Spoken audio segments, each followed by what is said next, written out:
Bismillahirrahmanirrahim. Assalamualaikum warahmatullahi wabarakatuh. Selamat datang ke platform Azkar dan juga iBeam. Pada hari ini kita bersama-sama dalam satu podcast yang cukup eksklusif dibawakan kepada anda semua. Barangkali kita dan sering kali sebenarnya dah bersama-sama dengan Azkar dalam siri-siri sebelum ni. Kali ini kita bawakan satu podcast yang cukup eksklusif. Kenapa ya? Sebab podcast ni kita tak akan bincang tentang isu teknikal je semata-mata. Tapi kita nak buka jadi satu isu yang cukup dekat dengan kita, terutama dengan persoalan kehidupan kita. Contohlah saya boleh cakap kan, gaji kita masuk akaun mana? Rumah yang kita beli tu, kita beli dengan cara apa? Dan kereta yang kita bayar bulan-bulan ni, ialah sekarang ni pun minyak naik semua kan. So dengan cara apa? Semuanya berlega dalam kehidupan kita ni. Dan yang lebih besar lagi, sistem keuangan kita tu yang kita guna ni sekarang, adakah menjauhkan kita daripada riba ataupun kita sebenarnya tak pasti aku ni sebenarnya dekat laluan mana. Tu antara benda lah teaser awal. Yang saya nak bawa pada hari ni adalah satu topik yang cukup menarik. Topik dia panjang, tapi kalau pendek kan sebenarnya kita nak cakap apa yang kita faham sebenarnya mungkin tak betul. Dan apa yang kita rasa betul tak semestinya betul. So hari ni kita nak kupas topik tu. Topiknya adalah ekosistem keuangan Islam bila pilihan kita menguatkan ummah. Gitu. So pada hari ni kita sebenarnya nak menakis sedikitlah perspektif dan persepsi negatif masyarakat bahawa orang kata kalau bank Islam ni sama je macam konvensional. Sebab tu pada hari ini kita bawakan di studio kita, Rahim Bakar, pada hari ini dua panel kita yang cukup kita rasa menarik dan kita nak bawa pun susah. Subhanallah, ini kita dapat bawa bersama-sama saya pada hari ini adalah Sahibul Samah Ustaz Haji Ahmad Fawaz bin Datuk Ustaz Haji Fazil, Mufti Wilayah Persekutuan, dan juga Cik Tuan Muhammad Safi Pozi, yang akan memberikan daripada perspektif industri perbankan Islam lah, mewakili iBeam.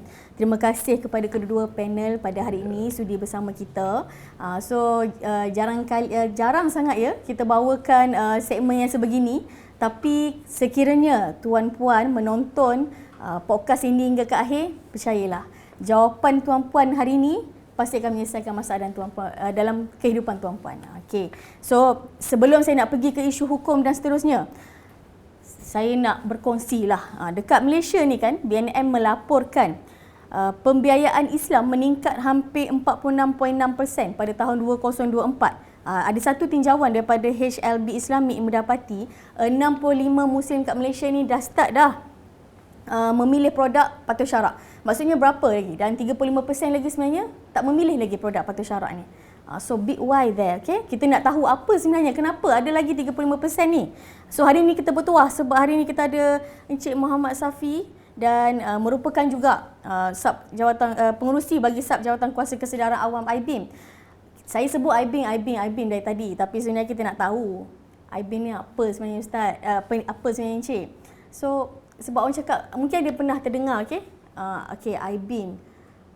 iBeam ni mungkin persatuan bank kot, tapi apa peranan iBeam? So kita nak tahu kat situ. So mungkin Encik Safi boleh terangkan sikit sebelum saya pergi lebih lanjut. Terima kasih Azkar kerana menjemput saya pada hari ini, dan juga sangat terharu bersama dengan Sahibul Samah Ustaz Fawaz pada hari ini. Terima kasih. iBeam adalah persatuan institusi kewangan dan perbankan Islam di Malaysia. Ditubuhkan pada tahun 1995 yang terdiri daripada kolaborasi ataupun kerjasama bank-bank perbankan Islam di Malaysia. Sekarang ni kita ada 26 ahli. Yang mana daripada 26 tu kita ada 12 bank tempatan, 10 bank asing ataupun bank antarabangsa, 3 institusi kewangan pembangunan dan juga 1 digital bank yang baru-baru ni diluluskan oleh bank negara. Dan iBeam secara dasarnya objektifnya adalah platform kerjasama semua institusi kewangan dan juga perbankan Islam ni untuk menyelesaikan secara bersama masalah industri, dan dalam masa yang sama kita juga berperanan seperti program kita adakan pada hari inilah, podcast memberi kesedaran kepada masyarakat tentang kewangan Islam secara keseluruhan. Okey, menarik ya. So kita tahulah sebenarnya fungsi iBeam tu sebenarnya cukup dekat dengan kita, sebab setiap hari sebenarnya kita dekat dengan perbankan Islam ni. Jadi iBeam pun sebenarnya kalau kita faham fungsi dia, mungkin ada orang yang lebih nak tahu lebih lanjut boleh mendekatilah, mungkin IBIM ada platform dia sendiri juga lepas ni. Menariknya bila kita menyentuh tentang IBIM ni, saya ada satu soalan jugalah Tuan Safi ya. Betul ke apa saya sebut tadi? 65% dah menerima, dah mula orang kata guna perbankan Islam ni. Tapi orang dekat dalam industri je yang tahu. Betul ke penerimaan orang-orang masyarakat tentang perbankan Islam ni? Macam kami di Zakat. Orang boleh bagi laporan-laporan kajian, tapi kami je yang tahu, yang sedar. Betul ke orang Islam ni mula bayar zakat? So kalau di peringkat Tuan Safi sendiri? Okey, kalau saya tidak silap lah, statistik 65% tu adalah hasil daripada kajian Hong Leong Islamic Bank. Ya, betul. Saya pasti mereka mempunyai metodologi yang tertentu untuk membuat conclusion seperti itulah. Tetapi saya lebih suka untuk berkongsi tentang statistik secara keseluruhan. Tadi ada Puan Nurul maklumkan 20-24 lebih kurang dalam 46% kan, bahagian pasaran kewangan Islam. Sebenarnya statistik terkini pada tahun 2025 sebenarnya 48% lah. Okay. Hampir 50%. Kalau kita perhatikan dalam sejarah perbankan Islam, kita bermula pada tahun 1983. Kita bermula dengan satu bank je. Pada ketika itu amount-nya tentulah tak banyak kan. Dan pendekkan cerita pada hujung tahun 1990 baki keseluruhan dalam pembiayaan kewangan Islam meningkat ke sebanyak 2 bilion ringgit. Kita nampak dia punya peningkatan daripada 1983, 1990 dan sehingga kini selepas lebih kurang dalam 43 tahun. Baki keseluruhan pembiayaan kewangan Islam mencecah hampir 1.2 trilion ringgit. So daripada aspek number tersebut kita boleh buat kesimpulan betapa penerimaan masyarakat tentang kewangan dan produk kewangan Islam tu meningkat dari tahun ke tahun. Sudah pasti ianya adalah terhasil daripada kerjasama yang sangat utuh daripada pihak berkuasa, kerajaan, bank negara dan juga pemain-pemain dalam industri. So daripada aspek itu kita akan dapat lihat betapa jumlah ahli IBIM itu sendiri meningkat. Maksudnya apa? Maksudnya institusi kewangan Islam itu meningkat daripada awal dan sehingga kita mempunyai 26 ahli dan daripada 48% yang kita ada dalam pasaran itu kita boleh bahagikan dia punya percentage. Sebabnya kita ada bank yang stand alone, maksudnya bersendirian, dia tidak ada cawangan, dia tidak dibentuk daripada perbankan komersial, kemudian dia ada cawangan Islamic banking.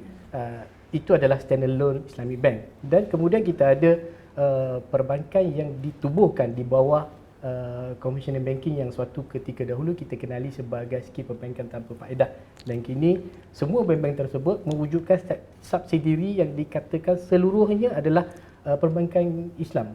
Dan secara market share-nya daripada 45% tu tadi 48% tu tadi, 80% pembiayaan kewangan Islam itu adalah hasil daripada sumbangan subsidiary kewangan Islam ini tu sendirilah. So kita dapat lihat peningkatannya sangat ketara sehingga kinilah. So itu daripada aspek pembiayaan. Kalau kita tengok daripada aspek deposit sebabnya kalau kita cerita pasal banking ni, kita kena faham. Orang selalu fikir banking ni tempat nak dapatkan pinjaman saja, Ustaz. Dapatkan pembiayaan. Tapi dalam masa yang sama, bank dapat duit untuk bagi pembiayaan tu dari mana datang dana tersebut? Datangnya daripada deposit. So sokongan daripada pengguna ataupun masyarakat perlu sebaris, sejajar daripada aspek deposit dan juga aspek pembiayaan. Tadi pembiayaan 48% market share, tetapi deposit agak sedikit kurang berbanding market share, lebih kurang dalam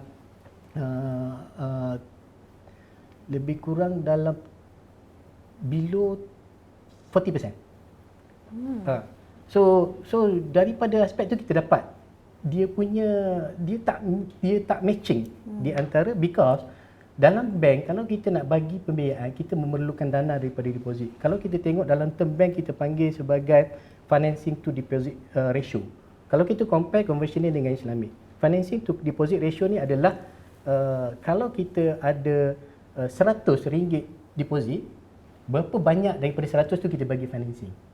Kalau Islamic banking, almost 100% dalam industri. Tetapi kalau konvensional, dia punya percentage daripada deposit tu kita bagi loan adalah lebih kurang 85 kepada 90% sahaja. Sambutan pengguna sekarang ni kebanyakan financing dia orang dah ambil Islamic. Tapi deposit kebanyakannya masih lagi di konvensional.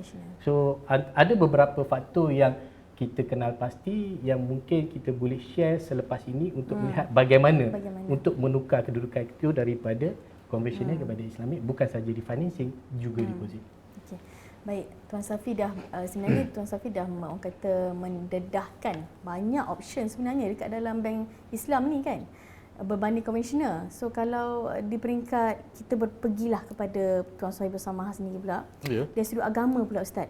Kita masyarakat ni dah diberi pilihan cukup banyak. Tapi dari sudut tanggungjawab fardu muslim tu sendiri, memilih untuk jalan yang lebih selamat daripada riba ni. So kalau pandangan Ustaz sendiri bagaimana? Baik, bismillahirrahmanirrahim. Terima kasih Syu, sahabat Faisal Syafi dan semua penonton-penonton yang dirahmati Allah.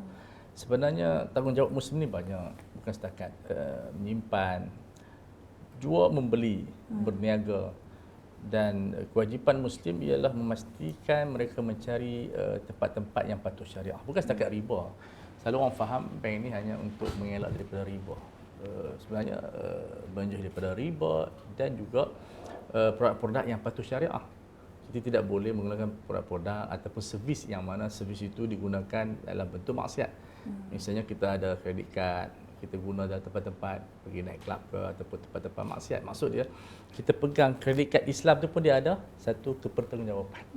Maknanya kita kena pergi tempat-tempat yang okey. Tak boleh nanti tengok kita resit kita ataupun dekat dia punya view yang kita punya rekod pembelian tu naik kelab misalnya, okey, ataupun beli ada wine. Jadi Islamic bank ini bukan hanya setakat menjauhkan kita daripada riba. Achievement kita lebih daripada 50 tahun. Kalau di Malaysia baru 43 tahun, tapi di peringkat antarabangsa sudah melebihi 50 tahun. Yang mana kesedaran menggunakan produk-produk patuh syariah. Sebab kalau kita konvensional, dia hanya berkisar tentang loan. So loan mereka akan dapat untung melalui compound. Tapi sebab tu dia orang guna hutang memberi loan. Kita menggunakan pembiayaan. Makna di sana ada perniagaan, ada trading. Yang mana untuk mengelakkan diri daripada hutang yang mana akhirnya tak ada apa-apa yang ekonomi pun tak bergerak sebab tak ada apa, dia hanya kertas begitu. Tapi dengan adanya Islamic banking, kalau di Malaysia 1983, kalau di peringkat antarabangsa awal 60-an, makna digerakkan oleh yang dipanggil sebagai sahwah Islamiah, kebangkitan. Sebab orang tengok, ini satu, bayangkan kalau kita tengok dia punya dia interest dia sangat tinggi dan di sana tidak menggerakkan ekonomi umat Islam, tetapi Islamic banking memperkenalkan, bayangkan kejayaan memperkenalkan produk-produk yang patuh syariah berdasarkan kontrak-kontrak yang mungkin dulu orang tak perasan. Kita ada kontrak mudharabah, ada musyarakah yang lebih inovasi, kita guna wakalah bil istismar, banyak orang guna yang tu. Dan di sana ada risiko yang diambil berat oleh bank. Jadi ini menunjukkan bahawa kesedaran ini bukan hanya pada Muslim, kepada semua pihak, kerajaannya, masyarakatnya, tanpa pelibatan kerajaan untuk bagi lisens dan sebagainya, menyediakan ruang keamanan kepada pihak bank. Tak akan berlaku. Masyarakat untuk support. Dan saya melihat bagaimana movement ini berlaku, hatta orang non-Muslim pun lebih tenang dengan perbankan Islam. Kerana dia ada di sana, kita katakan pertanggungjawaban dan menanggung risiko. Sebab itu kita melihat bahawa alhamdulillah dengan ada Islamic banking ini peluang-peluang kepada nilai fairness treatment, keadilan, nilai ihsan. Kita tengok macam mana bank negara pengguna pendekatan yang baik seperti reducing balance, menggantikan rule 78 dan sebagainya. Nilai-nilai tersebut orang tak nampak, dan kita ada di sana orang kata punishment daripada bank negara bagi mereka yang langgar kontrak-kontrak syariah. Dia ada, orang kata dia ada fine dia dan sebagainya. Jadi benda tu mungkin tak terbayang di dalam conventional banking. Kita ada CSR pula. Kita wujudkan social finance, kita ada zakatnya, kemudian cuba explore pada wakaf. Jadi benda-benda sebegini tak mungkin kita kedengaran bank-bank yang konvensional bayar zakat. Dan ini kita melihat satu perkara yang sepatutnya kita mensyukuri adanya bank dan menyediakan peluang-peluang kepada mereka yang lulusan agama bekerja di Islamic banking. Bila kita sebut Islamic banking, kita akan kena bayangkan ada surau di sana, ada pegawai agama di sana, ada kaunter muslimah. Makna dia, kita tengok bank dia wujudkan kad kredit muslimah. Nampak bayangkan satu benda yang dia menggambarkan ada kebertanggungjawaban seorang muslimah, dia pergi spa pun spa yang patuh syariah. Ya, dia beli baju pun baju yang insya-Allah digunakan untuk keperluan yang dituntut oleh agama. Jadi suasana sebegini sebenarnya Islamic banking ini dia bukan setakat memberikan peluang untuk kita dapatkan financing, untuk memudahkan kita nak beli apa yang kita nak, tetapi mendidik kita supaya inilah pendidikan agama yang menjurus kepada kebertanggungjawaban. Ini yang saya lihat sebagai satu mukadimah bahawa kejayaan Islamic banking di seluruh dunia dan khususnya di Malaysia menyedarkan kepada masyarakat kita ada tanggungjawab kita kepada harta, tanggungjawab dalam membentuk minda dan tanggungjawab di dalam membentuk takaful. Makna dia satu kerjasama daripada semua pihak, kerajaan, masyarakat dan juga banking itu sendiri. Terima kasih Ustaz. Wah, saya tanya itu soalan saya mengecup. Ustaz dah buka, dahsyat Ustaz buka. Sebab EDM tu pendidikan, mendidik. Mendidik dan to be a better person, to be a better Muslim. Itu mahal tu kat situ. So itu satulah Ustaz. Kita masuk pula soalan lain ni. Ini soalan yang isu sikit lah. Ya, apa tu? Orang kata hari ni jual beli ni sama je dengan riba. Lepas tu selalulah kalau kita tengoklah, even kalau kita boleh baca surah Al-Baqarah ayat 275, Allah dah rakam kata-kata golongan yang menyamakan perdagangan dengan riba. Lalu Allah tegaskan juga dengan keras, Allah menghalalkan jual beli dan mengharamkan riba. So kadang-kadang hari ni Ustaz, orang keliru dan keliru tu dia datang dengan skeptikal, dia datang dengan perasaan rasa nak tengok benda tu jadi negatif je. Sampai tahap jadi anti bank. Sampai tahap orang kata ada gerakan nak kalau boleh tak nak lah, anti terus bank lah. Kalau boleh nak ambil duit tu simpan kat rumah je. Mungkin itu cara yang lebih selamat lah. Kalau kita tengok pada pandangan-pandangan orang begini kan Ustaz kan, terutamanya orang anti bank ni, adakah sebetulnya Islam ni mensyaratkan dalam kehidupan kita ni segala perkara tu kena asal dan lahir daripada orang Islam sendiri? Tak, sebenarnya tidak. Bahawa dalam konsep kehidupan, Islam tidak mensyaratkan datang daripada orang Islam. Kerana sebahagian daripada produk-produk kontrak yang ada dalam perbankan itu datang daripada sebelum kedatangan Rasulullah lagi. Seperti kontrak mudharabah, musyarakah dan sebagainya. Hatta perkahwinan pun semua perkahwinan jahiliyah. Sebab Islam tidak menentang naluri, tidak menentang kebudayaan, tetapi dia mengubah kebudayaan menjadi lebih fair. Misalnya seperti kita orang yang menyamakan riba dengan produk-produk yang dikeluarkan oleh Islamic banking tidak sama, sebab kita melihat riba ni base pada kontrak hutang. Makna dia keuntungan tu dia dapat hasil daripada hutang. Makna duit itu dijadikan sebagai komoditi. Sedangkan falsafah duit ini dia sebagai medium of exchange. Dia sebab kalau kita beli kerusi kita boleh guna untuk duduk, tapi duit bukan boleh duduk. Jadi dia tidak boleh dijadikan sebagai bahan untuk kita dapatkan keuntungan, kita simpan, sebab duit tidak melahirkan duit. Kalau kita simpan dalam laci, tak akan beranak. So, duit digunakan dalam bentuk pelaburan supaya kita menghasilkan keuntungan. Itu tanggungjawab kita terhadap duit. Kan? How money working kan? Dia bergerak. Jadi riba ini konsep dia tidak seimbang sebab dia membebankan dan menguntungkan satu pihak. Misalnya, kalau kita tengok dari sudut keseimbangan. Orang yang memberi hutang, dia mendapat satu keuntungan, itu hutang dia terjamin akan dibayar. Kemudian keuntungan pun terjamin. Jadi dua. Adapun orang yang mengambil hutang hanya satu yang untung. Iaitu dia dapat leverage duit tersebut, tapi dia ada bebanan yang mana dia kena bayar prinsipal dan tambah kepada bunga. Jadi dia tidak fair, jadi dua lawan satu. Okey, dalam Islam tak boleh begitu. Maknanya dia mesti ada fairness treatment, dia mesti ada consideration. Maka kita memperkenalkan produk-produk pembiayaan yang mana di sana kita melihat di side banking ni, kalau kita nak tengok bebanan daripada konvensional, kita ada syarah komiti yang mana bank kena bayar, dan benda tu akan menyusahkan bank. Kalau misalnya banking nak untung, dia tak perlu buat benda tu. Kena bincang satu produk yang dikeluarkan. Orang selalu tanya, bila bank luluskan satu produk, dia bukan perbincangan sehari dua hari, kadang-kadang setahun dua tahun. baru nak launch. Sebab kena hantar kat bank negara lagi, kena semak lagi. Kita ada review, kita ada audit. Dan akhirnya kita kena tengok di sana mungkin ada yang tidak patuh syarak ataupun ada potensi. Dalam convention tak ada istilah tu. Jadi pengalaman saya dalam syariah community, kita akan menilai. Hatanya contoh dalam kita guna TT kan. Orang beli barang, sedangkan duit dia tapi menggunakan facility bank untuk beli wine. Fee yang kita charge tu pun kita tak boleh ambil. Tak boleh allocate sebagai satu income. Jadi anggap satu pendapatan yang tidak patuh syariah, kita kena channel to charity. Tapi dalam falsafah convention tak ada. Ada guna servis kita punya bank, sistem kita, untung tu income kita. Tapi kita walaupun katalah kita kumpul tu, dia punya fee dia 200,000 tu kita kena channel kepada charity. Yang tidak ada dalam maknanya kita begitu adherent dengan semua kepatuhan syariah dan semua kelulusan produk mesti melalui syariah. Itu yang kita katakan betapa untungnya orang di Malaysia. Kita ada lebih hampir 30 saya fikir. Dengan ada window lagi, dengan produk yang begitu banyak sampai kepada shipping, sampai kepada trade finance. Makna dia yang menjadikan kita wow, hebat. Dan orang yang masuk Islamic banking itu termasuk orang bukan Islam pun akan belajar setiap produk itu dalam bentuk yang luar biasa. Akhirnya dia terdidik. Kalau kita masuk konvensional, apa kontrak yang orang belajar? Kita belajar kontrak, begitu banyak kontrak yang kita pelajari dan akhirnya dia menjadi apa? Dia menjadi orang yang secure. Pihak bank pun secure, pihak customer pun secure.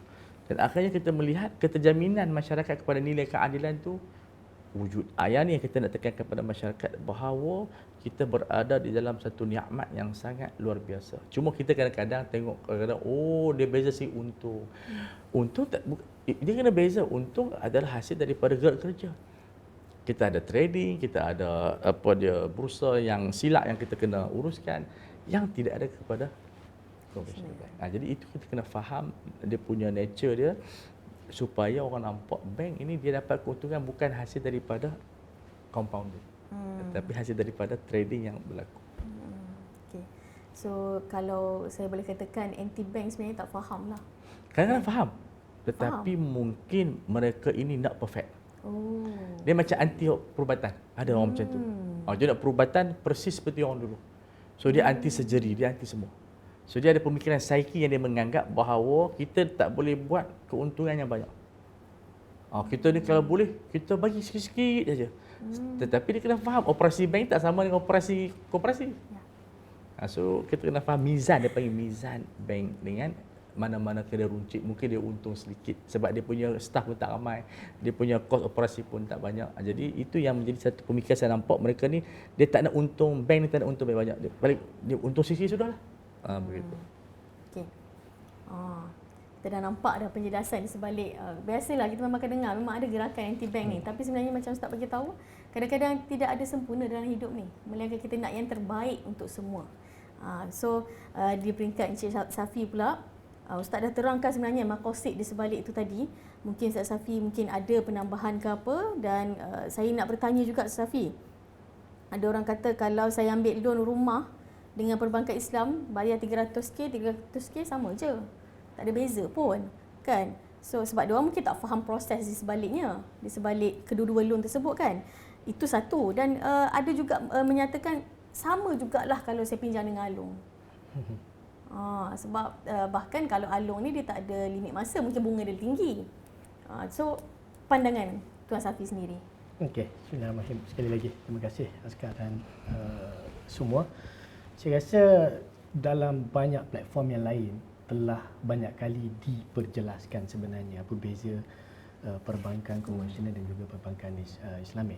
So mungkin nanti saya ingin menyentuh sedikit tentang terma yang dipanggil sebagai anti bank lah, ataupun lebih tepat dengan diskusi kita pada hari ini sebenarnya anti Islamic bank, anti perbankan Islam kan. Mungkin dia berpendapat betapa kewangan konvensional itu lebih sesuai untuk dia. Walaupun kita di peringkat industri dan juga pihak berkuasa bertungkus lumus untuk menyediakan pembiayaan yang patuh syariah yang boleh digunakan oleh semua pengguna, muslim atau non muslim tanpa was-was, kan? Apa beza dia? So soalan tu adalah soalan bagi saya agak klise yang biasanya semua orang dah tahu pun jawapan dia kalau kita perjelaskan. Tapi tak apalah. Untuk sesi kita pada hari ini kita cuba ulang kaji sedikit. Pada peringkat dasarnya perbezaan utama hanya ada pada dua perkataan. Ini yang saya boleh simpulkan untuk pendengar di luar. Mungkin senang nak faham, iaitu kontrak pendasar ataupun underlying kontrak yang kita panggil. Macam tadi saya bersama Ustaz dah jelaskan kan, pinjaman, pembelian, sewaan, investment. Semua itu membezakan hasilnya yang kita dapat nanti. Kalau bayaran tambahan yang dikenakan kepada pinjaman itu riba. Kan? Kalau bayaran tambahan yang dikenakan ke atas barang yang kita beli itu jual beli. Dan semua bayaran yang kita kenakan kepada aset yang kita tanda tangani dalam kontrak sewa itu adalah ijarah. Begitu juga dengan kontrak-kontrak lain seperti kita ada musyarakah, mudharabah, kan. Semua benda tu adalah kontrak-kontrak yang biasa kita pakai dalam institusi kewangan Islam, kan. Berbalik kepada perbezaan yang paling utama tadi, itu adalah yang kontrak, itu kontrak pendasar. Ustaz dah sebut, bermula daripada wa halallahu al-bai' wa haramur riba. Allah dah haramkan riba dan Allah halalkan jual beli. Dan daripada situ kita cuba develop produk. Dan daripada mana kita dapat kontrak-kontrak tersebut, itu adalah perbincangan yang mendalam syariah-syariah sekolah daripada dahulu sehingga kini untuk menyesuaikan atau memberikan kontrak tu supaya boleh diadaptasi dengan wakil ataupun keadaan sekarang. Itu penting. Dulu mungkin permintaannya tak sama. Ustaz ada sebut trade finance. Suatu masa dahulu mungkin trade finance tidak serancak, tidak diperlukan seperti sekarang kan. Begitu juga produk lain. Kalau deposit kita ada current account, saving account, kita ada fixed deposit, ada long term, short term. Kemudian yang terbaru for Islamic banking kita ada term investment account.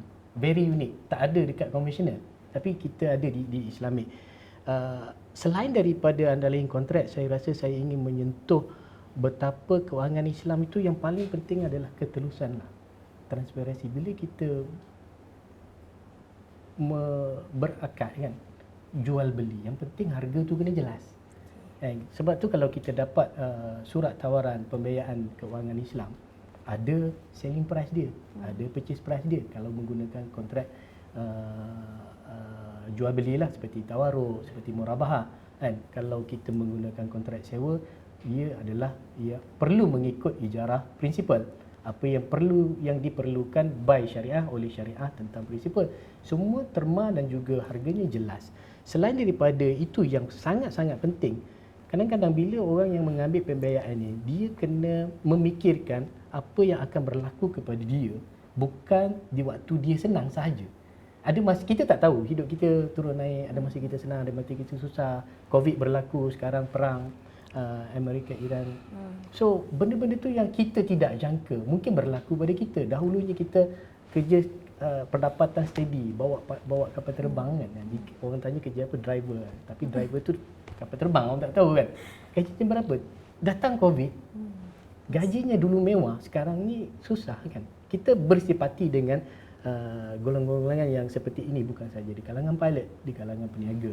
Sebab itu bila kita menandatangani satu-satu kontrak dalam kewangan Islam itu, kita sangat mementingkan. Yang pertama, bila kita lambat bayar, kewangan Islam late payment charge yang kita panggil sebagai pampasan kepada, kerana kita lewat bayar kepada bank itu, ditetapkan oleh pihak bank negara berdasarkan kos sebenar dan maksimumnya hanya 1%. Itu kalau berlaku ketika during period of the financing lah. Tapi kalau dah lebih tempoh matang, dia bergantung kepada rate yang berbeza yang telah ditetapkan oleh bank negara. Tapi apa yang saya nak gariskan di sini, ketika kita susah, conventional bank tak ada limit. Tetapi Islamic banking, dia charge 1% itu maksimum, tapi bergantung kepada kos sebenar. Kenapa dibenarkan dalam syariah?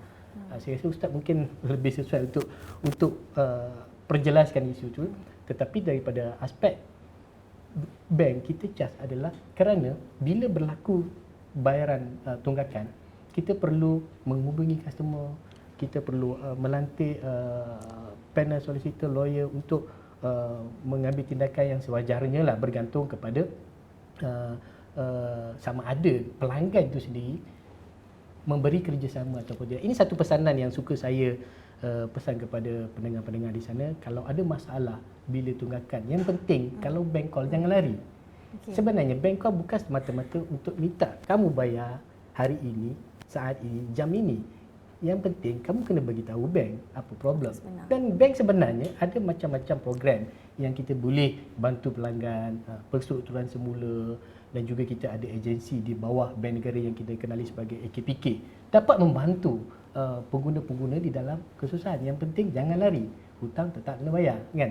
So berbalik kepada pampasan tersebut, sebabnya bank perlu mengeluarkan kos bila berlaku tunggakan. Itu yang pertama.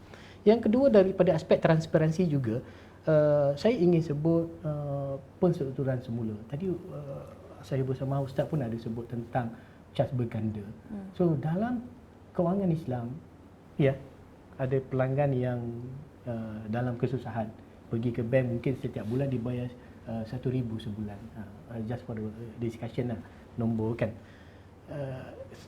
Dia kira balik monthly commitment dia, mungkin gaji dia dalam 5,000, dah bayar semua benda, tinggal gaji duit baki 1,000 saja nak bayar pinjaman. Mana cukup untuk keperluan-keperluan lain. Apa yang kita boleh bantu? Kalau dalam R&R dipanggil rescheduling ataupun restructuring, kita boleh kurangkan jumlah bayaran bulanan tu daripada 1,000 mungkin kepada 700, 600, 500 mengikut keperluan yang bank fikirkan perlu. So yang penting bila kita buat R&R, apa yang berlaku, kita akan panjangkan tempoh. Dan kebanyakan bank konvensional, dia bukan sekadar panjangkan tempoh, kos financing tersebut meningkat juga kerana ada tambahan cas berganda. Interest yang lepas, bulan lepas tu bila kita buat R&R, bulan yang akan datang dikonsider sebagai baki pokok yang boleh dicas interest baru. Itulah maksudnya berganda di situ. Tetapi prinsipal begitu tidak dibenarkan sama sekali dalam kewangan Islam. Menarik. Saya kira dekat luar sana mungkin jarang dengar pasal ni, Tuan Safi. Ustaz. So alhamdulillah ini kita membuka peluang di luar sana, pendengar di sana mendengar sebenarnya apa perbezaan. Tuan Safi sebut tentang ketelusan. Saya pun nampak ada nilai ihsan di situ daripada peringkat bank Islam lah. Kalau dari sudut ketelusan sendiri pula, orang ramai petikai kata di luar sana lah, saya mewakili juga rakyat-rakyat marhen daripada TikTok, Facebook, geng-geng Instagram sekarang thread kan.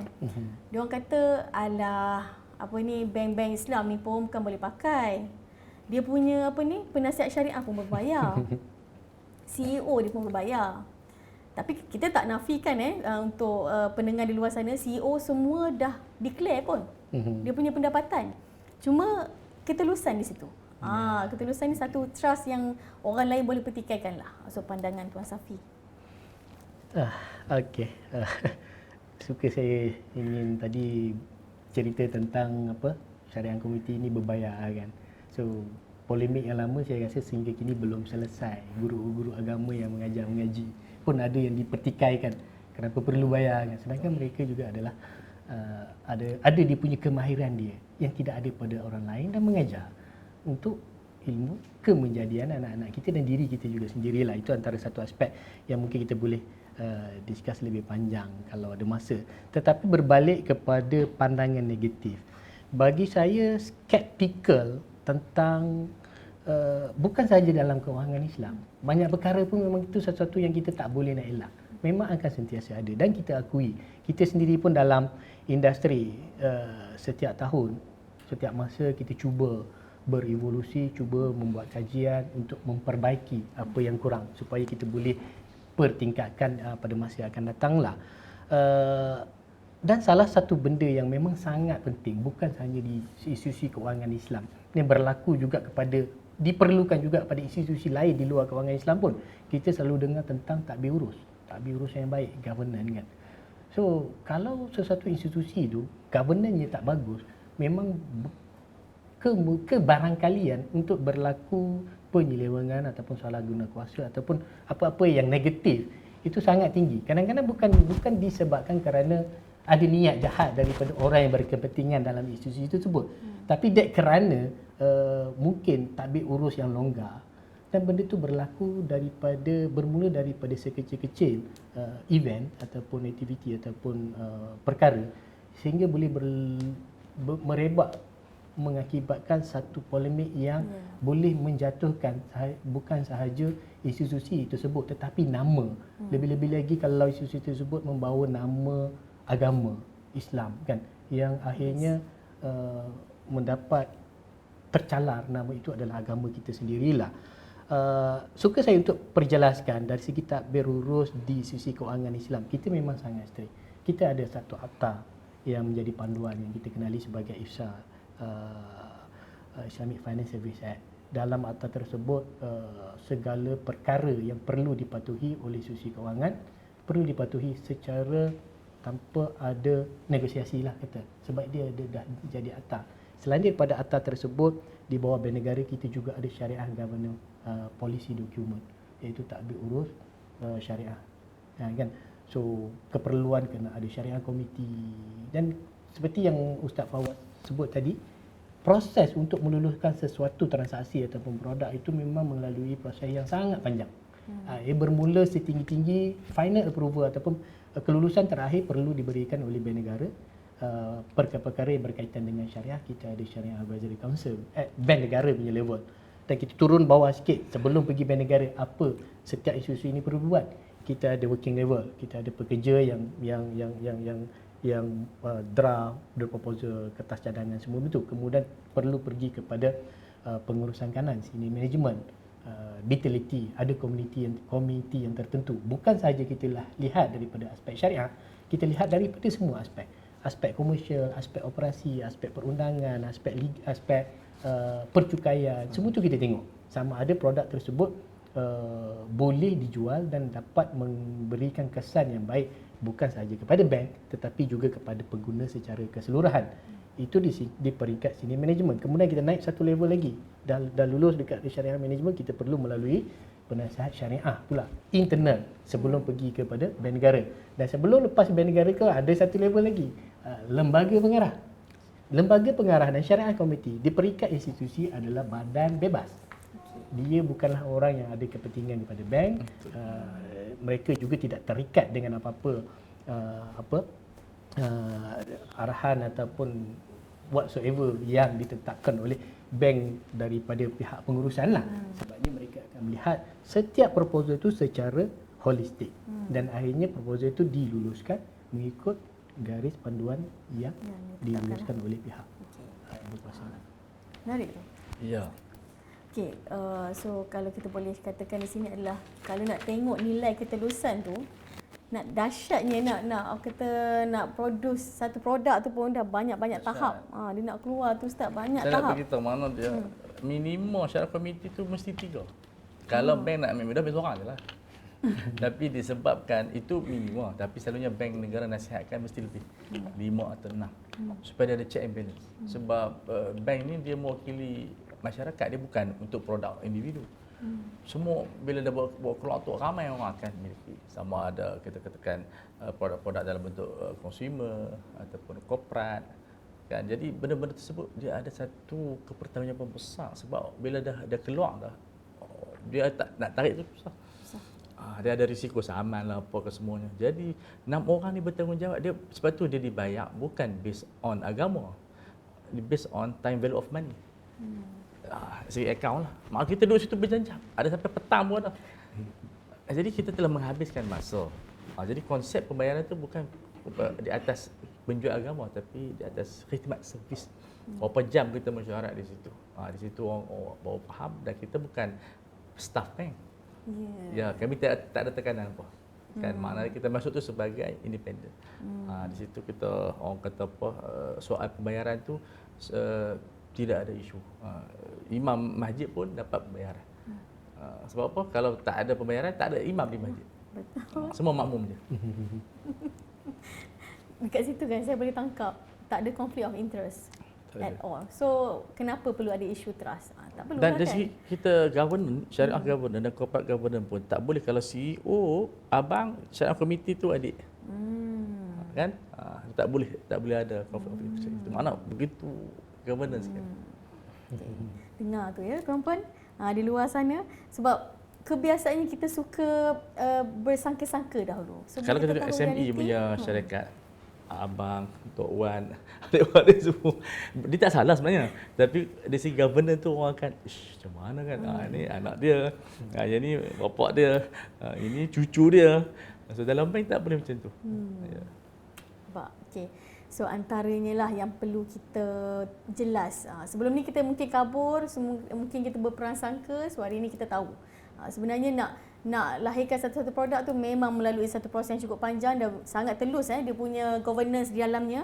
Ustaz, saya nak tanya sikit Ustaz, saya bersama kita bab crowdfunding NGO ni. Orang masyarakat kat luar ni dia suka kalau kita dengar je NGO-NGO tertentu. Minta maaf lah kalau NGO di luar sana yang kita tak berkata yang tidak telus ya. Kita berkata yang mungkin scam orang kan. Tapi masyarakat ni dia tendensi dia akan lebih mudah percaya berbanding crowdfunding yang dibuat oleh bank. Dia memang percaya 100% lah. Saya berpandangan kita di Jabatan Mufti telah mengeluarkan bahawa yang pertama, NGO bukan badan asnaf. Ya. Maknanya NGO ini itself dia tak boleh minta zakat. Yang pertama. Dan kita galakkan supaya NGO yang ditubuhkan tu mesti kaya tu.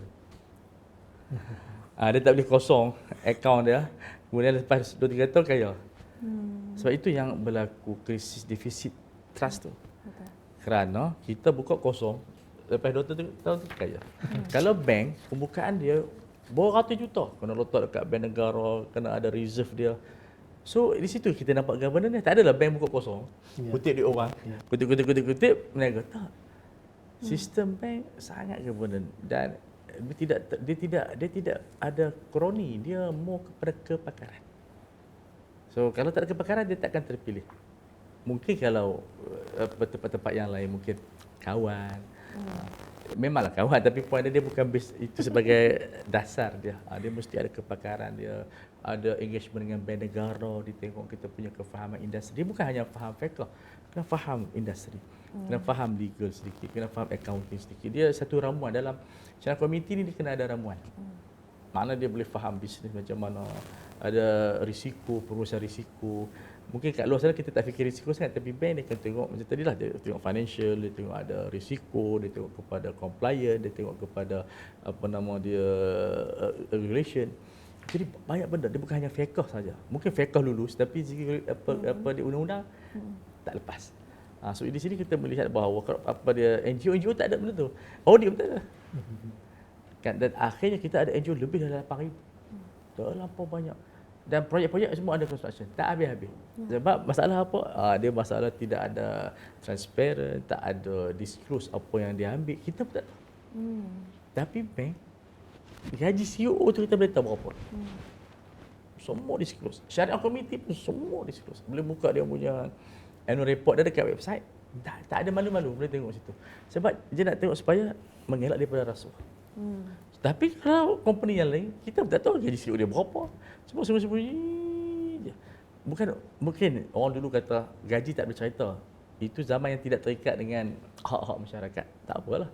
Tapi sekarang ni, dia hak masyarakat. Yang mana orang berhak tahu apa kerja dia. Tapi tak semua orang baca annual report tu tempat.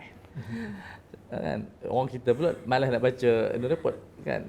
Kontrak bank pun dia tak baca. Dia sign je. Bila dia baca, bila default. Itu semua. Ketika mana ada masalah, baru kita baca balik. Apa cerita dia. So, saya nasihatkan masyarakat supaya berinteraksi dengan data. Dan NGO kita nasihatkan supaya jangan kita katakan terlampau kutip derma. Sebaliknya, dia kena ada create satu bisnes-bisnes yang sesuai dengan mereka.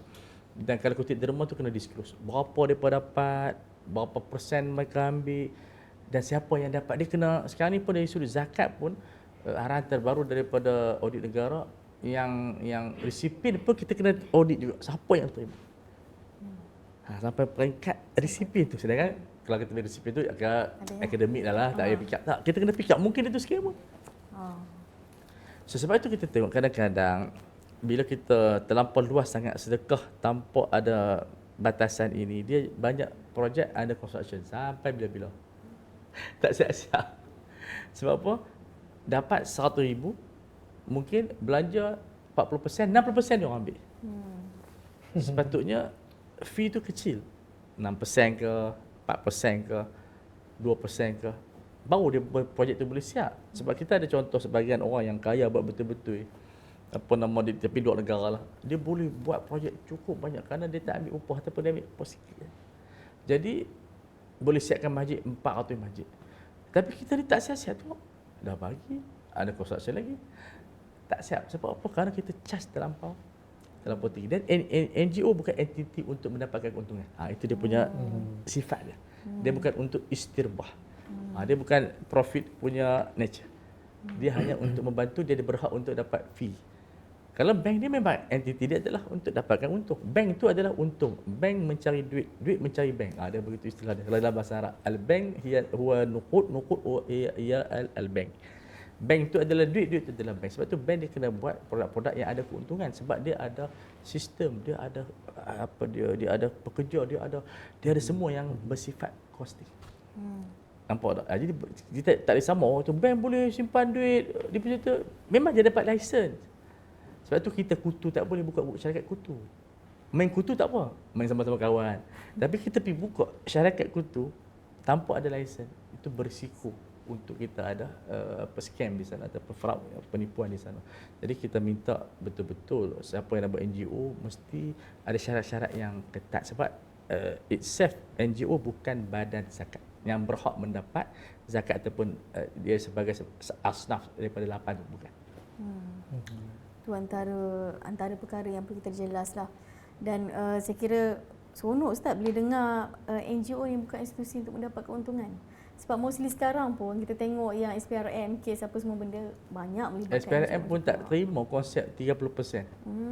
Dan bila kita kaji dengan RS pun banyak orang salah faham. 30% tu bukan setiap projek, 30% tu diletakkan sebagai amount setahun. Maknanya bila kita bahagi-bahagi itu 2% lebih je setiap projek. Okey. Banyak kali saya sebab baru tahu banyak benda jugalah Ustaz hari ni. Terima kasih banyak. Kita balik sikit pada Tuan Safi. Kita mention tadi, Ustaz ada mention tentang keuntungan. Dan Ustaz bagi orang cakap bunga-bunga ayat lah. Kenapa bank ni perlu untung. Dia peringkat Tuan Safi yang mewakili bank hari ni, perbankan Islam ni. Kita nak tahu kenapa Ustaz? Kenapa bank kena untung? Apa masyarakat dapat kalau bank untung? Perbankan Islam ni dia menguruskan dana. Bukan amount dia tak kecil. Dia punya dana, dia punya liability, dia punya aset, dia punya liability banyak. Tadi saya dah kongsi awal. Islamic financing sekarang 1.2 trillion. Consists of 48% of the market share. Ingat, deposit pun lebih kurang dalam 1.2 trillion juga.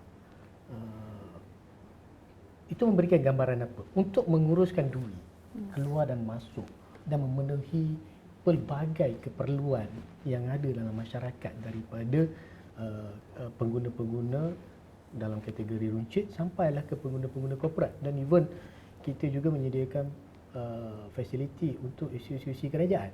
So untuk menguruskan dana yang sebesar itu, tanggungjawab dia besar. Kalau tanggungjawab dia tak besar, bila tanggungjawab dia besar, maafkan saya, bermaksudnya banyak tugas yang perlu dilaksanakan dan kita memerlukan kepakaran daripada pelbagai bidang. Kita tak sebut, kalau kita sebut kewangan Islam, antara kepakaran yang sangat-sangat diperlukan yang menjadi DNA dalam kewangan Islam itu adalah syariah lah. Because tak ada syariah, tak ada kewangan Islam. Kewangan Islam itu tertubuh kerana adanya keperluan mematuhi syariah. Itu yang pertama. Selain daripada syariah, kita memerlukan orang yang pakar dalam ekonomi, pakar dalam kewangan, pakar dalam teks, pakar dalam perundangan. Semua itu kita perlu gembelengkan usaha mereka untuk mewujudkan satu ekosistem. Kalau dalam satu institusi perlu ada platform yang komplit daripada hujung ke hujung, orang panggil end to end, supaya apa yang diamanahkan oleh pengguna kepada kita itu, duit itu selamat. Bayangkan duit daripada pekerja-pekerja gaji mereka masuk di bank. Hari ni masuk, besok nak keluar, duit hilang. So untuk bank memastikan duit itu ada di situ, bukan setakat ada, bukan sekadar ada, tetapi kalau disimpan dalam tempoh yang lama mungkin boleh memberikan pulangan. So itu memerlukan dana supaya bank boleh memberikan perkhidmatan yang terbaik, bukan sahaja memastikan betapa duit itu selamat, tetapi dana boleh dikembalikan kepada, dana tambahan boleh dikembalikan kepada semua yang menyimpan di bank. Dan selain daripada itu, kalau kita kadang-kadang bukan masyarakat dia tak tahu pun kan. Bank ada cawangan seluruh negara. Bank ada ATM, bank ada CDM. So kalau cawangan tutup, ATM, CDM out of service, bagaimana kita netizen dia punya viral dia kan kutuk bank kan. Kita faham dia bayar bank dan bank perlu menyediakan perkhidmatan baik. Dan kadang-kadang masalah dia teknikal, error itu berlaku di mana-mana lah. Tetapi penyediaan tersebut datang dengan kos. Kita ada internet banking, kita ada mobile app sekarang dah macam-macam canggih. Kalau kita tak ada QR code, kita akan ketinggalan. Tapi untuk bank berevolusi daripada traditional banking to digital banking, memerlukan kos. Selain daripada itu, kita ada sistem yang perlu ditingkatkan daripada tahun ke tahun. Kita ada pusat panggilan, kita ada tambahan kos pematuhan. Sebab semua benda yang ada dalam bank ni perlu mematuhi garis panduan yang telah ditetapkan oleh pihak berkuasa. Dan untuk bank mematuhi semua garis panduan tersebut memerlukan tenaga kerja. Dan tenaga kerja tersebut pula perlu diberi latihan. Nampak tak kaitan dia terlalu banyak dan semua tu memerlukan dana. Suntikan dana. Sebab tu bank bila dapat deposit, bank bagi pembiayaan, dapat untung tu kita bahagi, ada yang dipulangkan kepada depositor, ada yang bank ambil sikit, ada yang bank serahkan kembalikan kepada pemegang antara ataupun stakeholders. So itulah keuntungan yang bank buat, bukan semata-mata manfaatnya dirasai oleh bank itu sendiri, tapi dirasai oleh komuniti secara keseluruhan. Bila ada bank yang stabil, customer nak buat bisnes senang, customer yang nak hantar anak belajar jauh daripada rumah. Macam mana nak hantar duit kalau tak ada bank? Dulu kalau tak ada bank, kita nak hantar duit daripada, contohlah kalau kita daripada Johor, anak masuk USM di Penang kan, anak telefon nak minta duit. Just imagine kalau telefon pun tak ada. Macam mana anak tu nak minta duit, hantar telegram. Lepas tu kita pula kena pergi ke Penang, naik bas, naik kereta dengan apa cara sekalipun. Semua tu memerlukan kos. Tu bank ada menggantikan Kos yang sebelum ni. Ya, sebelum ni tu. Dan definitely lah ada keuntungan yang perlu bank cari untuk memastikan bahawa semua perkhidmatan itu adalah lestari atau sustainable. Baik Ustaz. Sejajar dengan keuntungan, sejajar juga dengan isu muflis ramai dalam kalangan Islam, Muslim lah. Pandangan Sahibul Samaha sendiri.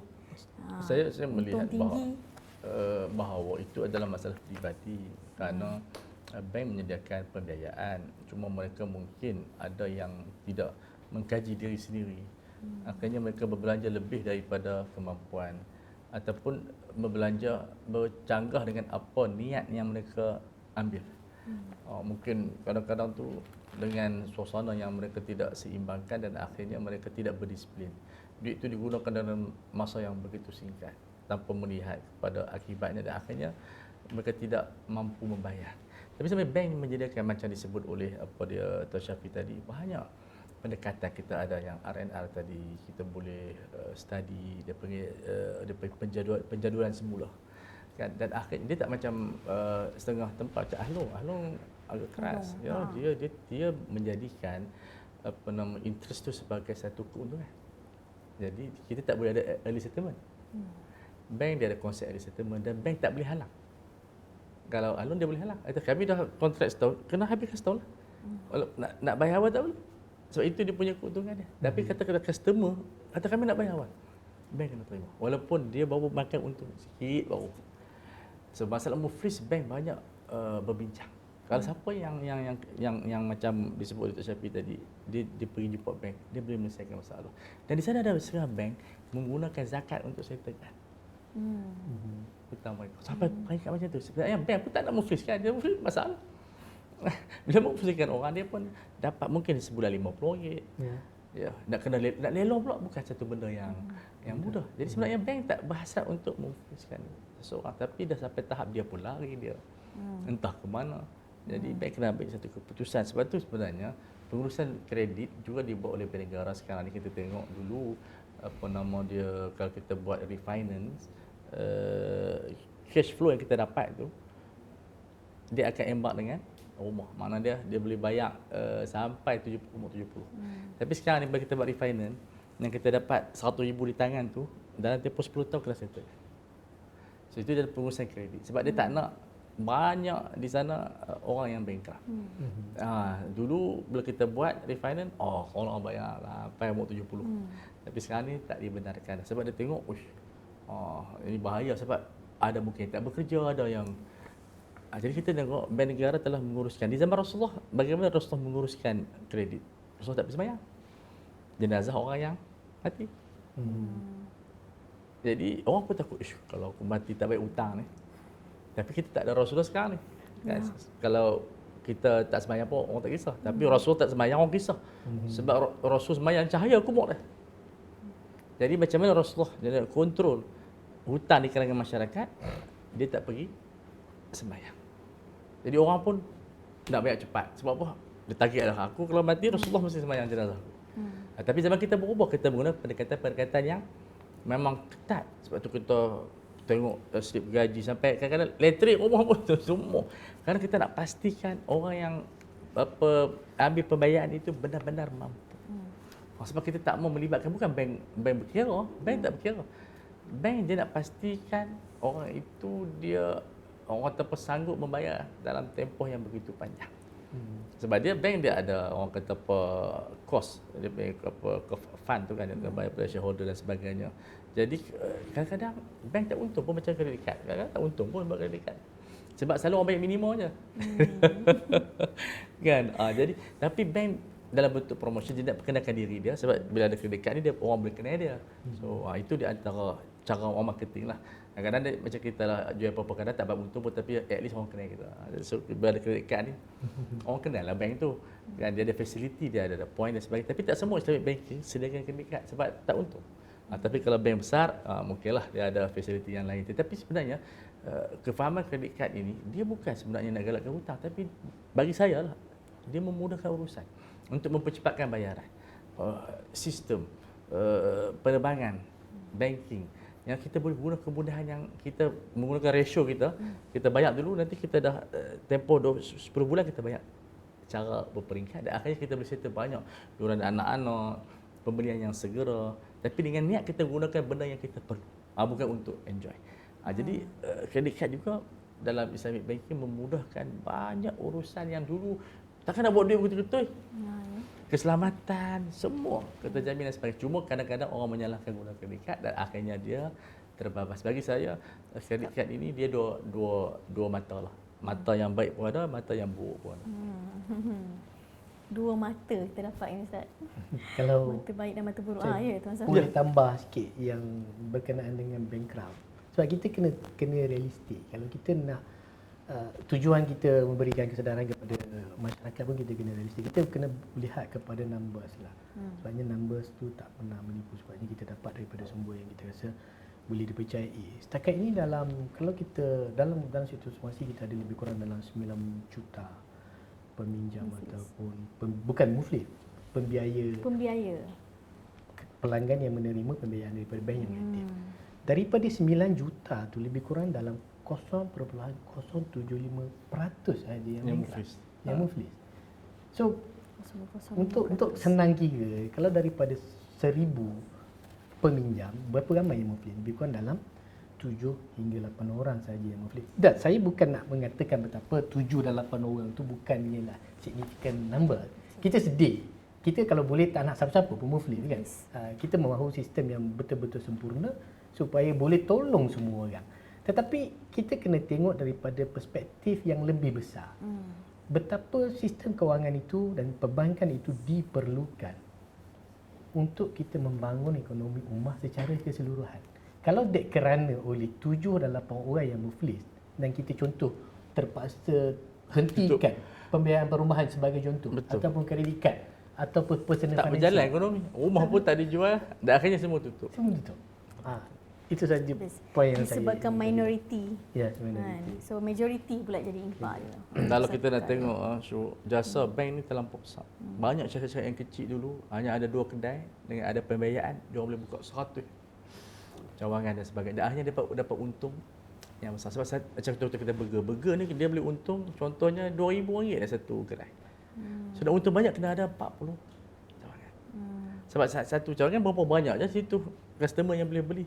Tapi macam mana je nak dapatkan modal? Itulah. Jadi sebab tu kita tak boleh beli bank. Sebab apa? Ekonomi takkan bergerak. Syarikat yang besar dia takkan guna duit dia.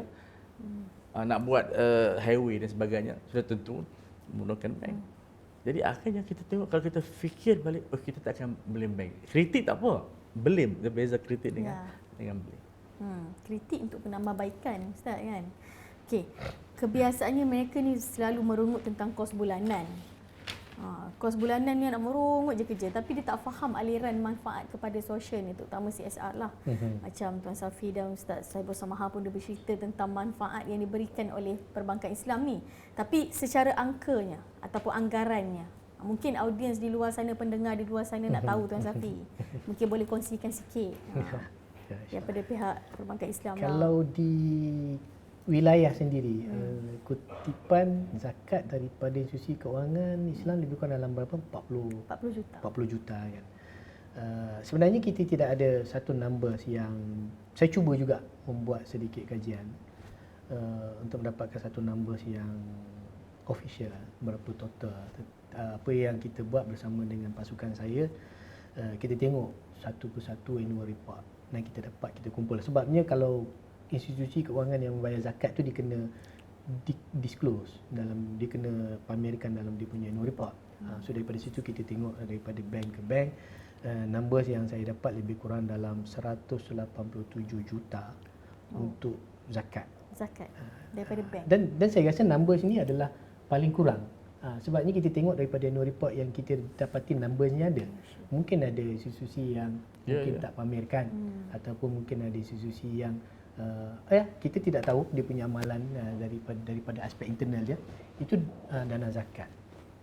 Mungkin termasuk 40 juta yang di wilayah lah kan, di serata negeri. 100 juta lebih itu adalah satu amount yang signifikan untuk kita bantu orang yang memerlukan. Itu zakat. Kalau CSR pun kita pun cuba dapatkan juga melalui kajian kami yang singkat.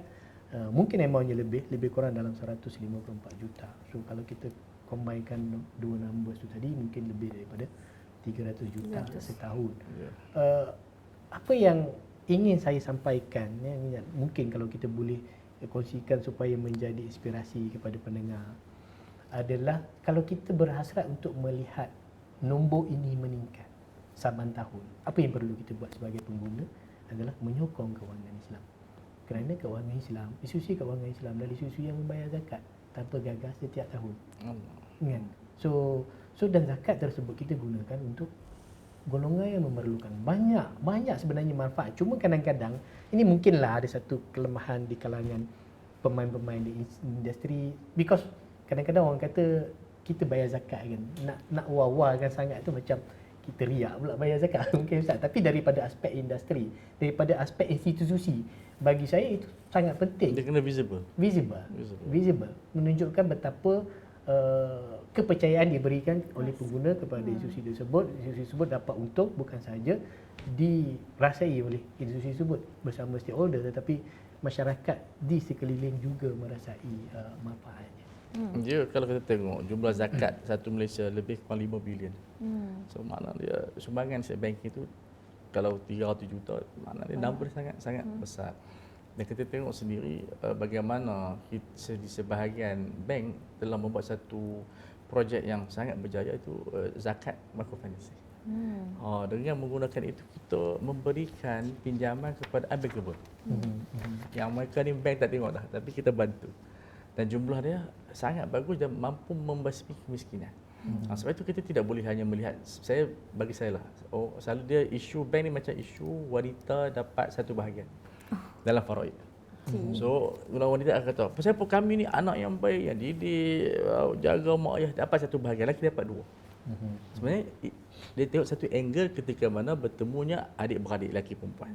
Kalau tengok angle yang lebih luas, kebanyakan perempuan lebih banyak dapat daripada orang lelaki. Ketika bertemu dengan bapa saudara, dengan tok wan, dengan ada saudara lelaki yang lain, perempuan dapat lebih besar. Jadi kita tengok dalam kerangka yang luas. Kalau tengok kerangka bila dia bertemu dengan abang dia saja, memang dia dapat satu sebab tanggungjawab abang dia besar. Cuma abang dia tak laksanakan tanggungjawab. Itu poin dia. Tapi kalau kita baca keseluruhan, banyak tempat yang wanita lebih banyak daripada lelaki. Begitulah Islamic banking. Dia kena tengok dalam kerangka yang holistik. Kalau tengok satu part memang kita mungkin kita akan apa Islamic. Tapi kalau kita tengok sisi keluasannya, subhanallah, memberi peluang pekerjaan kepada orang muslim, memberi ruang kepada cendekiawan berfikir. Islamic banking juga membayar cukai. Cukai ini untuk pembangunan negara.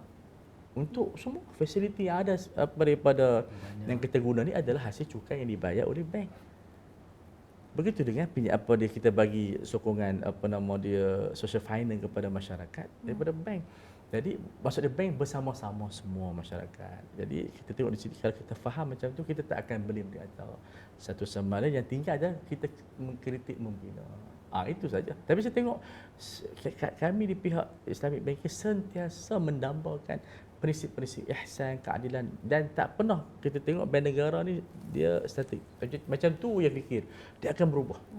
Daripada dasar begitu. Itu menunjukkan kepada keikhlasan kerana kita sanggup melakukan perubahan. Menarik tu. Dan perubahan tu juga perlu ada seiring dengan generasi sekarang. Ya. Okay. Tuan Safi, satu pesanan lah mewakili perbankan Islam juga untuk anak muda yang di luar sana nak bermuamalat dengan dan patuh syariat sepenuhnya. Ni orang ramai ni nak ambil macam-macam produk daripada Islamic banking tapi tak tahu macam mana sebenarnya dia orang nak mula macam mana. Ya. Okey, yang pertama definitely sudah pastinya sebelum kita buat sesuatu tu kita kena ada ilmu kan. Kita tahu. So sesi kita pada hari ini alhamdulillah penjelasan daripada Ustaz Fawaz sendiri sangat jelas tentang daripada perspektif syariahnya bagaimana boleh gunakan tanpa was-was. Itu ilmu. Dan kita kena faham, saya suka untuk saya concludekan daripada awal sehingga ke saat ini saya dah bagi sebut dia punya proses bagaimana bank beroperasi daripada deposit pergi kat bank bagi pembayaran. So semuanya itu ada kaitan, kan? Semuanya ada kaitan. Begitu juga dengan pengguna. So pengguna yang belum ada kerja, dia bermula dengan simpanan. Kan? Kalau dah ada kerja, kalau pelajar boleh buka akaun. Satu benda yang suka saya sebut, saya perhatikan kadang-kadang berlaku pada saya sendiri juga, sebab saya pun ada anak. Kadang-kadang pergi bank, anak nak buka akaun sebabnya nak masuk sambung belajar dan perlukan akaun, kita nak tahu duit. So kita pergi bank, kita kata nak buka akaun je. Jarang kita sebut nak buka akaun Islamic. Ini memang ada satu realiti yang berlaku dalam masyarakat sekarang. Cumanya kita ni dekat Malaysia Ustaz, alhamdulillah, sebabnya kebanyakan bank macam CIMB, Maybank, RSB, dia ada strategi yang dipanggil sebagai Islamic first ataupun by default dia Islamic. So sesiapa sahaja yang pergi ke cawangan nak ambil produk, walaupun pelanggan tu sendiri dia tak sebut dia nak Islamic, memang bank akan bagi Islamic dulu. Melainkan kalau pelanggan tu sendiri tengok dia ini Islamic apa beza Islamic dan dia tak faham ke apa ke, dia nak argue ke apa ke, dia ada pilihan untuk mengambil konvensional. Itu pilihan yang bank bagi. Ini nak cerita je itu daripada aspek deposit. Banyak kali berlaku, saya sendiri pun dapat sering kali dapat komplain lah, aduan daripada kawan-kawan dan juga kenalan yang telefon kata macam mana financing dulu masa apply lupa nak sebut nak Islamic. Ya. Financing dah approve dah disburse. Contoh nak beli kereta, nak beli rumah dah duduk, anak dah 3 daripada anak dah mula kahwin, kereta dah habis warranty. So bila keadaan itu berlaku, untuk kita tukar daripada Islam konvensional kepada Islamic itu dia jadi susah. Jadi pesan saya kepada anak-anak muda, sebelum kita ada account, make sure sila pastikan pergi ke bank dalam mindset tu, aku nak buka saving account current account ataupun investment account must be Islamic. Sama juga dengan produk. Itu adalah langkah pertama yang perlu dibuat oleh semua orang. Menarik tu. Sebab saya dulu macam tu juga. Pergi masa yelah zaman nak belajar kan Ustaz, kita cakap kita nak buka akaun je lah. Tak adalah kita punya view sampai situ. So hari ni sebarkan ilmu ni pada semua juga. Akhir sekali Tuan Sahibul Samahah kita. Harapan Tuan Ustaz pada anak muda penonton di luar sana tentang kesedaran muamalat ni. Saya suka juga kalau Ustaz boleh berkongsi tentang sekali kalau orang buat haji biasa tunggu tua-tua Ustaz. Bukan waktu muda-muda tengah sihat ni kan. Tapi ada juga bank yang menawarkan mungkin financing, loan kan, maksudnya financing lah untuk buat haji. So ini antara isu-isu yang tengah hangat dekat track ni Ustaz. Mungkin pandangan Ustaz sendiri. Saya sekarang ni berpandangan bahawa kita kena menabung daripada dilahirkan. Bila kita menabung untuk anak kita dilahirkan, tidak akan timbul isu financial lah. Sebab kita tak naklah haji ni menjadi satu benda yang memeningkan kepala. Sebab konsep haji dia berlain konsep sembahyang. Haji ni dia ada istita'ah yang merangkumi duit. Jadi apa pesanan saya ialah kita menabung dari awal. Makna dia kita buka hari lahir tu dah buka akaun untuk anak dah. Jadi tak timbul isu financing. Yang mana tabung haji ni memang ditubuhkan kerana dulu orang pergi haji ni banyak bankrupt. Bila balik haji bankrupt sebab dia cagak lah, dia berhutang lah. Jadi idea ni yang timbul untuk menubuhkan muassasah yang sangat besar yang merupakan milik orang Islam sepenuhnya. Jadi kita kena menggalakkan menabung dari awal. Menabunglah sebulan RM10. Dan insya-Allah kalau kita menabung paling kurang katakanlah RM100 dalam masa tempoh 20 tahun kita dah dapat RM30,000 dah. Dan sekarang ni pun tabung haji ke arah lebih inovasi dengan kos yang begitu tinggi, tetapi bagi saya layanan tabung haji di Saudi best. Macam kita duduk satu perkampungan Malaysia di sana. Ada semua, ada doktor, ada kaunselor, ada restoran, ada tempat urut, semua ada. Jadi jangan kita pening-pening kepala pasal haji, menabung dulu. InsyaAllah. Sebab kita nak pergi haji ni terhad. Orang nak pergi haji ni berjuta, tapi nak pergi RM30,000 saja. Jadi macam mana petua saya untuk nak dapatkan haji yang mudah? Sentiasa mohon. Kalau tak dapat, sentiasa mohon rayuan. Sebab tu ada point dia. Tapi kalau kita hanya mohon sekali, lepas tu tahun depan dah tak mohon, payah nak dapat. Kemudian hadiri khusus tabung haji. Hadiri sebab dia ada point di situ. Dan masukkan tiap-tiap bulan. Jadi dia di situlah dia ada penimbang untuk siapa yang bila dia merayu ada kosong, dia angkat dulu. Kadang-kadang kita tak faham pasal apa aku merayu tak dapat, sebab tak pernah simpan bulanan. Kemudian tak pernah pergi kursus haji. Kemudian buah hantar sekali. Jadi ini petua saya untuk semua orang untuk memulakan haji, guna sepenuh masa dia untuk mempelajari haji. Bila tabung haji buka aja kursus pergi. Sebab nama kita ada. Baru nampak kesungguhan. Ini minta rayuan tapi tak pernah pergi kursus. Lepas tu menabung pun tak. So saya nak cadangkan isu yang finance itu isu yang baru, tetapi untuk mengelaklah untuk kita Kalau tak membebankan, kita menabung sejak dilahirkan, insya-Allah. So bila menabung, kita sebenarnya menyumbang kepada kitaran ekosistem ekonomi itu sendiri sebenarnya. Macam Tuan Safi maklumkan tadi kan. So saya rasa pesanan khidmat nasihat yang sebenarnya bersyurma tau. Ini berbayar ni kalau ikut kat luar sana. Tapi kita bagi kesedaran dakwah ni percuma je pada semua. Nak lagi best, tekan like, komen dan share nanti. Share pada semua. Termasuklah anak beranak kita kalau boleh. Suami kita tahu, isteri kita tahu, anak-anak kita tahu. Ni yang paling penting sekali. Dan saya kira tadi dah banyak dah. Dan tuan-puan di luar sana, bayangkan 300 juta duit zakat dan duit CSR.